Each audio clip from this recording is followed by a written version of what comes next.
Hello, hello! Welcome back to Brenda's Books. This is season 4, where I will be narrating for you flash fiction stories or short stories. Currently, I'm working on a short story that's a young adult love story, so it will be a little bit longer than the stories that I've brought to you so far this season. Probably will take a couple of episodes to complete, so be looking forward to that. And let me remind you that you can cast in a vote for which story next episode will be if you become a member of Brenda's Books. And you can do that by simply clicking on the link in the show notes. And by becoming a member, you will also get a lot of stories of how stories come to be and some of my own personal experiences that lead to those stories. Anyway, without further ado, here is the flash fiction story which won the poll this week, and it is My Intervention. Here we go. My Intervention. I sat on a bench just outside the grocery store, waiting for my mom to pick me up from my shift. She was late, again, and it was freezing outside. I pulled my hood over my head to keep dry from the light rain. I watched an old man putter along behind his shopping cart when his eggs and toilet paper rolled right off the bottom of it. I stood and watched him gingerly pick them up. The strangest urge consumed me to run and push the man over. I clenched my fists in and out. Why did I want to do this? It would be fun, I guess. I went for it, but just as I was about to touch the old man, I heard a screeching noise come from a nearby car, and it ran right over me. I lay on the gravel ground, staring at the sky. A crowd of shoppers passed by me, coming from either direction, but no one seemed to see me at all. Then a bright, glowing figure appeared, standing at my feet. She was an older woman with white hair and deep brown eyes. She shook her head at me and clicked her tongue. Derek, is this how you want to end up? Like roadkill? Who are you? And where am I? You're in between life and death. Consider me your intervention. What were you thinking? Trying to run an old man over? It's despicable. Horrible. Meanness doesn't get you anywhere, you know. Besides, you'll be old someday too. If I let you live, that is. Huh? Was all I could muster. I'm giving you a second chance, my intervention told me as she pointed a stern finger in my direction. You change your heart and mind. I'm taking you back in time 1 week.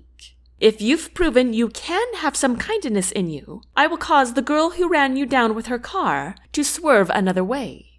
Before I could protest, I found myself sitting on my bed at home. Derek, it's time for dinner!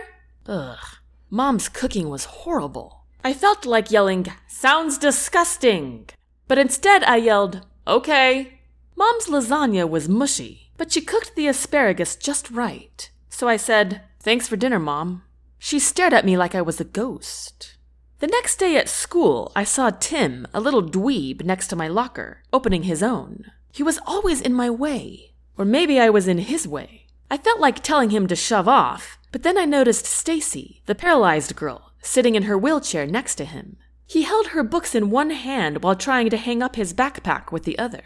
I never knew he did stuff like that. So I just said, "Hi," instead. At basketball, my coach praised Brad for working so hard last practice. I wanted to call him a suck-up, but instead, I decided to work hard during practice myself. Later in the evening at work, I noticed my coworker struggling to reach the top shelf. She was so short, she was never going to get all that stuff up there. I walked over to her and started unloading too. "You know I'm tall," I told her. "You can ask me for help." My coworker gave me a strange look. "I don't think I'd ever ask you for anything." "Why not?" "Because you're a—" "Never mind. Thanks for helping." As the week pressed on, I was shocked at just how many nice people there were around me. A lot more than I thought. I wonder why I didn't notice them before. Then came my death day. I knew my trial would be over soon. My intervention would probably make that car hit me again. I didn't deserve anything else. I saw a lot of kind people in the world this week, and I realized I wasn't one of them. Inhaling a deep breath, I walked out into the rain, where I spotted the old man with his eggs again. And just as before, everything tumbled off the bottom of his cart. I ran to help him pick everything up. I knew a car would hit me at any moment, but at least I would die doing something good. A familiar screeching burned my ears, and then, crash! The car smashed right into a light post. "Oh, that poor thing," said the old man. Sir?" I said. "Let me help you pick up your things." "Forget that," the old man said, batting his hand. "I need to see if that girl is all right." Me too," I stuttered. The two of us hurried to the crashed car. The girl inside was unconscious.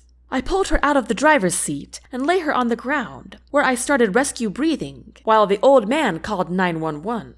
The paramedics came quickly. They told me she would be dead if it weren't for me. The old man slapped me on the back. "We need more people like you in the world." "Oh, no, you don't," I said. "I'm not very nice." The man put a finger to my chest. "You are. You just need to believe it," he said with a smile. Then my intervention appeared, glowing brighter than she had before. "Well done, Derek. You passed. Still a long way to go, but you passed. Congratulations. Now go live a long, kind, prosperous life." And that concludes my intervention. I like that story because it shows in a nutshell that first, there are nice people in the world, and second, people can change. Anyway, if you would like to cast in your vote for next week's episode, please become a member of Brenda's Books, which you can do so by clicking on the link in the show notes. Thanks for listening, and as always, I hope you have a wonderful week. Until next time, take care.